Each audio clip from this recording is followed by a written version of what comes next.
తాడేపల్లిలోని చంద్రబాబు నివాసం దగ్గర ఇప్పటి నుంచే పోలీసులు వాళ్ళ బలగాలను ముమ్మరం చేశారని చెప్పుకోవచ్చు. పోలీసు బందోబస్తు అయితే ఇప్పటికే ఏర్పాటు చేశారు అక్కడ.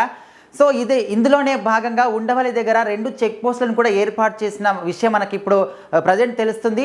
సో ఇందులో భాగంగానే బోయపాటి శ్రీను, సినీ దర్శకుడు ఎవరైతే ఉన్నారో ఫేమస్ సినీ దర్శకుడు బోయపాటి శ్రీను ఈ క్రమంలోనే చంద్రబాబు నాయుడిని కలవడానికి వచ్చారు.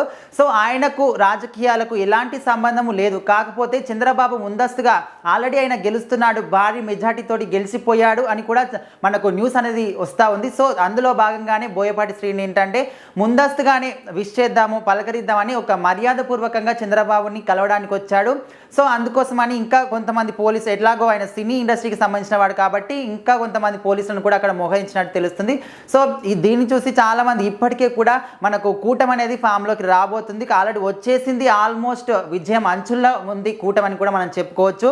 సో దీనికి సంబంధించి ఇప్పటి నుంచి మన సోషల్ మీడియాలో కాకుండా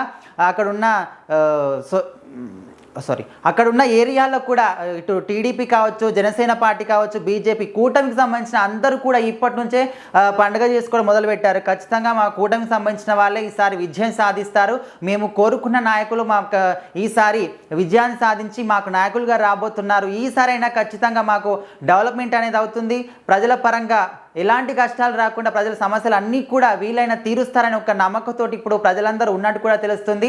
ఒక్కసారిగా ప్రజలందరూ కూడా వైఎస్ఆర్సీపీకి వ్యతిరేకం అయిపోయి కూటమికి సపోర్ట్ చేసి కూటమిని అయితే గెలుపు దిశగా ముందుకు తీసుకెళ్తున్నారు. ఖచ్చితంగా ఇంకా 2-3 గంటల్లోనే మనకు రిజల్ట్ అనేది మన కళ్ళ ముందు సాక్షాత్కరిస్తుందని కూడా మనం ఖచ్చితంగా చెప్పుకోవచ్చు.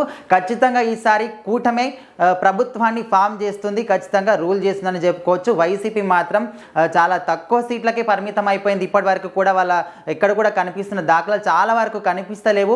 ఎవరైతే వైసీపీలో ఉన్న ఎమ్మెల్యే మంత్రులు ఎవరైతే ఉన్నారో ప్రతి ఒక్కరు కూడా ఈసారి చాలా తక్కువ మెజార్టీతోటి ఓడిపోతున్న సందర్భాలు కూడా మనం ఇక్కడ చూస్తూ ఉన్నాం. దీన్ని బట్టి మనం తెలుసుకోవచ్చు గత ప్రభుత్వం ఎలాంటి సంఘటనలు చేసింది, ఎలాంటి ప్రజల పట్ల ఎలాంటి సిచ్యువేషన్ చూపించింది, వాళ్ళ పరంగా ఎలాంటి అభివృద్ధి కూడా చేయలేదనే విషయాన్ని మనం ఇక్కడ గుర్తించుకోవాలి.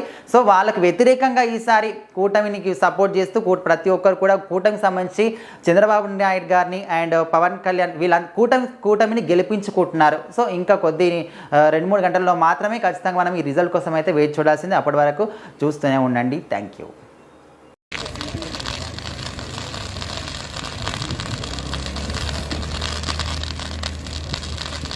అమరావతి రాజ్యాంగంలో చేయాలి సార్.